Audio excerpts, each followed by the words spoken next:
Sick of having to steal Jesus? Why not make your own?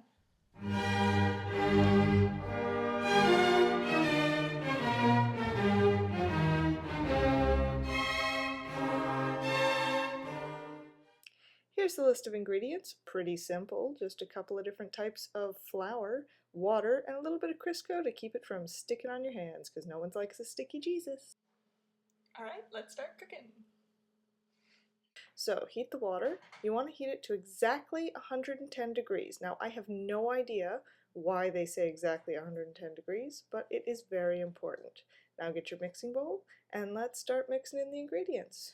Basically, we've got a very small amount of white flour, because we have to have the Caucasian in there somewhere, and the rest is wheat flour. Whole wheat is what I've got here. And I've got the proportions in the sidebar. I don't remember them exactly because I made a very small amount.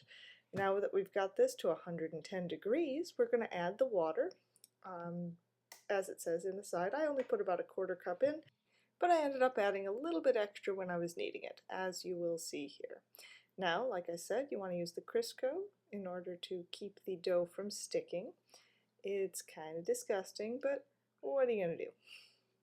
Now take the dough and all the leftover flour, and what you want to do is knead it. Now obviously you want to knead it a lot longer than in this video, but I wasn't going to bore you with that. So you want to knead it until it's soft and doughy, which will take about 5 to 10 minutes depending on your skill. Once you've kneaded it to that point, make it into a nice little ball. Take a damp cloth and cover it for about 5 minutes. At this point, you'll want to start preheating your oven to 350 degrees in order to bake your Jesus, as well as prepare your pan. Just cover it lightly with that same vegetable oil, or Crisco works as well. Now that it's set for 5 minutes, you're going to start making it into the giant Eucharist patty. So just gently press it around in a circle until you've gotten it about as thin as you can. They said about a quarter of an inch, but I'd say even thinner because mine ended up a bit thicker than I would have liked. Now it's time to trace the little Eucharist hosts.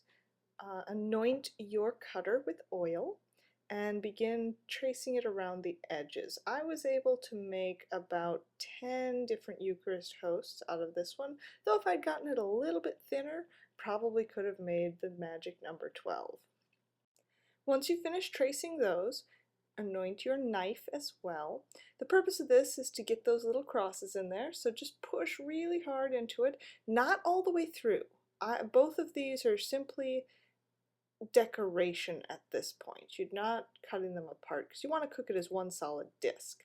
Now that you've had all of those decorative little Eucharist hosts, put them on your pan and then place them in the oven for 20 minutes.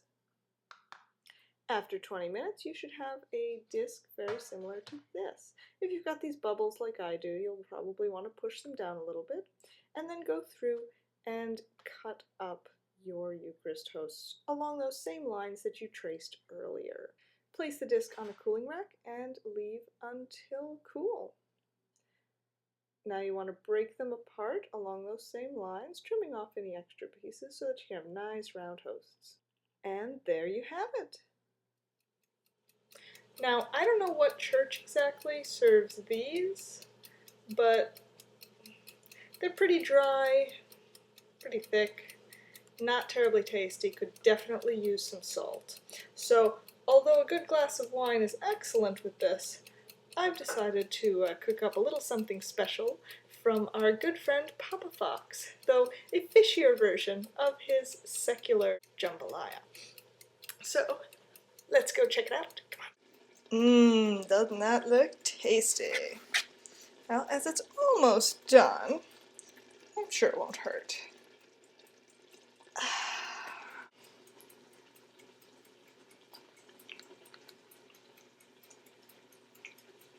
Better.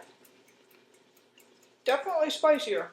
Though Papa Fox, I did use habanero sauce rather than Tabasco, and a whole lot more Cajun sauce, so not bad. So my question to you is, what soup would you dip Jesus in? Leave a recipe down below, or in a video response, even better.